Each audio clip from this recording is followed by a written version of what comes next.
Let's throw some beer steins. But first, coffee. Beer steins are such a fun thing to make. They're just a little bit bigger than a coffee mug, but other than that, they're thrown very similar. One difference that you would have in the end is I generally take the rim and turn it in. That way, when the head or the foam of the beer, it kind of breaks that down. So you see here, all I'm doing is bringing up my walls, and you can tell that it is taller than a coffee mug for sure.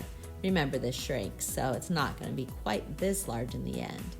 But I'll bring those walls in. I like to give it this distinct shape, and then bring that rim in, and there you have it.